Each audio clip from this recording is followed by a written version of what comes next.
सेठ एक मुनि के पास पहुंचा। महाराज प्रणाम किया मुनि को। सेठ भगवान का प्रणाम करने के बाद पूजन करने लगा। सभी लोग प्रवचन सुनकर चले गए, सेठानी बैठी रही। उसने कहा आज तुम्हें अपनी जिंदगी की पीड़ा जो दर्द है वो मुनि से कह के ही रहोगे। मुनि ने कहा सेठानी सब चले गए, तुम घर नहीं जा रही हो? आंखों में आंसू आ गए। मेरे भी आ रहे हैं। आंखों में आंसू आ गए सेठानी के। मुनि ने कहा कोई गरीब रोए तो बात समझ में आती है, तू नगर सेठ की सेठानी आंखों में आंसू क्यों है? बोले मुनिवर बहुत कुछ मेरे पास है, संतान नहीं है मुझे। मुनि ने कहा संतान नहीं? बोले हाँ। बोले ये दुख हमें खाए जा रहा है कि हमारी इस विरासत का वारिस कौन होगा? अपार दौलत है महाराज हमारे पास, लेकिन संतान नहीं है। मुनि ने कहा सेठानी तुझे संतान होगी। होगी इतना सुना कि रोम रोम में खुशियां छलक गई, फिर आंखें भर आई, मुझे संतान होगी। बोले जरूर होगी, लेकिन एक बात ध्यान रखना सेठानी, दुनिया में कुछ मिलता है तो कुछ छूटता है। अब छूटने की बात क्यों कर रहे हो महाराज? बोले बस तुझे एक संतान होगी, लेकिन एक बात ध्यान रखना, जिस दिन तेरी संतान की खबर तेरे पति को लग गई उस दिन वो संन्यास ले लेगा। दुविधा में पड़ गई, इधर बेटा होगा उधर पति चला जाएगा। क्या करूं क्या ना करूं? मुनि को प्रणाम किया, घर गई। बड़ी अनमनी सी कि मैं करूं क्या? एक नारी की दुविधा, उधर पति छूटता है तो औलाद आती है, और औलाद नहीं आएगी तो पति रहे। बड़ी दिक्कत में आ गई, बड़ी परेशानी में आ गई वो सेठानी। मैं क्या करूं, कहां जाऊं? एक दिन सेठानी गर्भवती हो गई। सेठ से कहा, सेठानी ने बताया नहीं कि पता चला कि इसको वैराग्य हो जाएगा, ये सन्यास ले लेगा। जिंदगी भी कैसे खूबसूरत मोड़ पे ले जाके धोखा दिया करती है, जिंदगी भी कहां ले जा करके उलझा दिया करती है। इको कम विचार करिए। सेठानी ने कहा कि सेठ जी मेरी तबीयत सही नहीं है। वैद्यों से कहा कि सेठ को ऐसा उपाय बताओ कि मैं 9 महीने तक किसी गुप्त स्थान में रहूंगी, क्योंकि उधर पति को बचाना है, उधर मां बनने का सुख प्राप्त करना है। सेठ ने कहा कोई बात नहीं, यदि सेठानी की तबीयत खराब है तो नीचे जो तलघर है उसमें सेठानी की सारी व्यवस्था कर दी जाए। वैद्यों ने कहा कि किसी की नजर भी नहीं पड़ना चाहिए सेठानी पर। सेठ ने कहा ऐसी क्या बीमारी है? अब बोले आप ये बीमारी छोड़िए, सेठानी का जीवन बचाइए। सेठ ने सारी व्यवस्था नीचे कर दी।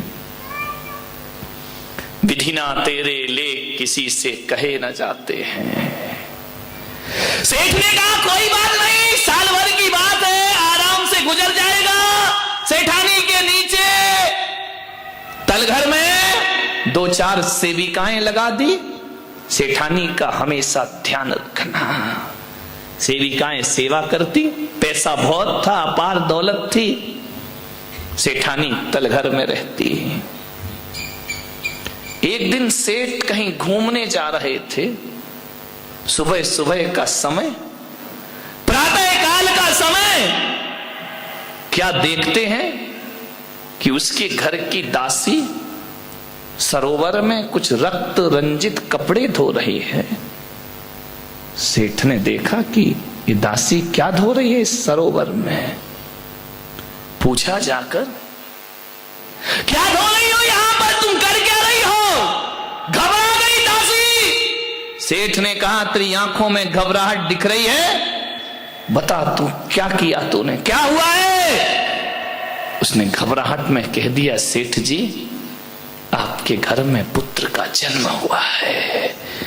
इतना सुना सेठ ने कि मेरे घर में पुत्र का जन्म, गूढ़ गर्व मुझसे ही छुपाया गया, मुझे ही नहीं बताया, मेरी ही पत्नी ने, और कहा कि स्वास्थ्य खराब है इसलिए तलघर में रहूंगी।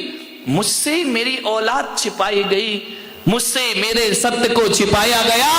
गया सेठ घर, और जैसे ही जाकर देखा सीधा तलघर में उतरा। सेठानी ने कहा कौन है, कोई ना आए यहां। सेठ ने कहा मेरे घर में रहकर मुझे मना कर रही है, मुझसे छुपा रही है। मैंने सुना है तुझे पुत्र की प्राप्ति हुई है। सेठानी घबरा गई। सेठ ने देखा कि बालक का जन्म हुआ है, उठाया बालक को अपने हाथों में और देख करके बालक को मां के हाथ में सौंपा और कहा इसे संभालो। लेकिन सेठानी तुमने मेरे साथ अच्छा नहीं किया, ये बात मुझसे छिपाने की जरूरत क्या थी, क्या जरूरत थी सत्य को छुपाने की? धिक्कार ये संसार, यहां अपने ही अपने नहीं हुआ करते हैं। और कहते हैं सेठ ने घरवार छोड़ा और सन्यास के लिए जंगल की तरफ। इतनी सी बात में सन्यास ले लिए। ध्यान रखना, कोई लाख करे चतुराई, कर्म का लेख मिटे ना रे। कितनी भी होशियारी कर लो, कितनी भी चालाकी कर लो, जो तकदीर में लिखा है वो कभी मिटता नहीं है। सेठ ने सन्यास ले लिया, जन्म पत्री दिखाई बच्चे की। ज्योतिषियों ने कहा कि सेठानी संभाल के रखना। बोले क्यों? बोले यदि संसार की नश्वरता समझ में आ गई तो ये भी चला जाएगा। सेठानी ने कहा मैं तो दोनों तरफ से लुट गई, पति भी गया और बच्चा भी जाएगा। बोले संभाल के रखना। उस सेठानी ने उस बच्चे को कैद कर दिया महल के अंदर, तुम बाहर नहीं जाओगे। परिचारिकाओं से कह दिया इसे बाहर की हवा नहीं लगना चाहिए और कोई भी नश्वरता इसके सामने नहीं आना चाहिए। यही मेरे जीवन का आधार है, अब यही बचा है मेरे जीवन में। उसको महल में, शीश महल में कैद कर दिया बच्चे को। वहीं रहता, वहीं खाता, वहीं पीता, सारा जीवन उसने अंदर ही गुजारा। ना सूर्य की रोशनी देखी, बगीचे में जो फूल आते थे मुरझाने से पहले तोड़ दिए जाते थे, पत्ते पीले हों उससे पहले झड़ा दिए जाते थे कि शायद ये दृश्य देखकर मेरे बच्चे को संन्यास ना हो जाए। बंद कर दिया मोह में उसने।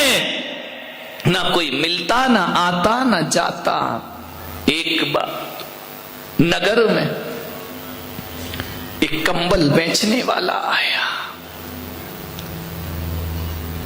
बड़े सुंदर रेशमी कंबल, मखमल के कंबल, कीमती कंबल बेचने आया।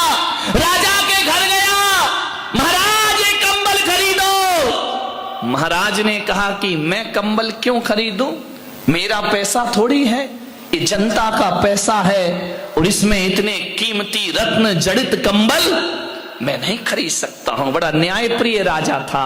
मैं राजा बन के भले बैठा हूं, लेकिन जो कोष है वो मेरा नहीं, वो जनता का कोष है, वो प्रजा का कोष है। मैं इसे व्यर्थ खर्च। रानियों ने कहा महाराज ले लो। राजा ने कहा नहीं, इतना कीमती रत्न जड़ित कंबल मैं लेकर क्या करूंगा। जाओ व्यापारी, मैं इस जनता का पैसा उपयोग नहीं कर सकता हूं। चला गया, समय बीता, वक्त बीता। एक चील, एक लाल जूती, वो रत्न जड़ित कंबल की जूती मुख में दबाए आकाश से उड़ रही है। उड़ते उड़ते वह जूती छोड़ गई रानी के महल में। रानी ने देखा ये क्या है, ये रत्न जड़ित कंबल की जूतियां जिसे राजा नहीं खरीद सका? कौन है इस नगर में ऐसा जो रत्न जड़ित जूतियां खरीद बनाता है? इतनी कीमती जूतियां कौन पहनता है? राजा के पास जूतियां पहुंची। राजा ने कहा पता करो किसने खरीदी ये जूतियां, किसने? पता चला कि वो जूतियां किसी और ने नहीं, नगर सेठानी ने खरीदी। वो कंबल खरीदे और उस कंबल से, उस रत्न जड़ित कंबल से अपने पुत्र के लिए उसने जूतियों का निर्माण कर दिया। जिसे राजा खरीद ना सका उसे सेठानी ने अपने बच्चों को नाच से पाला, बड़े अरमानों से पाला। रत्न जड़ित कंबल की जूतियां बनाकर अपने बच्चे को पहना दी। ये पहना कर मेरे बच्चे, राजा ने कहा पता करो कौन है ऐसा जिसके घर में इतनी कीमती जूतियां मेरे नगर में है। पता चला कि वो एक नगर सेठानी है जिसके घर में इतनी कीमती। राजा ने कहा चलते हैं हम उसके घर। राजा पहुंचे। सेठानी को पता चला कि सम्राट आ रहे हैं, स्वागत करना चाहिए सम्राट का। पहली बार मेरे घर में आ रहे हैं। राजा अंदर पहुंचे। राजा का बड़ा स्वागत हुआ। राजा ने कहा ये जूतियां कहां से बनाई, खरीदी? बोले कुछ नहीं महाराज, मेरे पास इतना कहां, लेकिन पैसा था। कंबल बेचने वाला आया, मैंने खरीद कर इस बच्चे के लिए जूतियां बना दी। राजा ने कहा कंबल की जूतियां? बड़े नाजों से मैंने बेटा पाला है महाराज, इकलौती संतान है, बड़ी मुश्किल से उसका जन्म हुआ है मेरे घर में। महाराज ने कहा कौन सा बेटा, जरा दिखाओ तो। अब सेठानी बेटा कैसे दिखाए? राजा ने कहा बेटा दिखाओ। कौन सा बेटा? ऐसा कैसा बेटा है जिसे तू रत्न जड़ित जूतियां पहनाती है, इतने महंगे महंगे सामान? राजा ने कहा उस बेटे को दिखाओ मुझे, देखना किस्मत कहां ले जाती है। जैसे ही अब राजा को मना कैसे करे सेठानी? मना करे तो राजा मृत्यु दंड दे देगा, अपमान समझेगा। राजा ने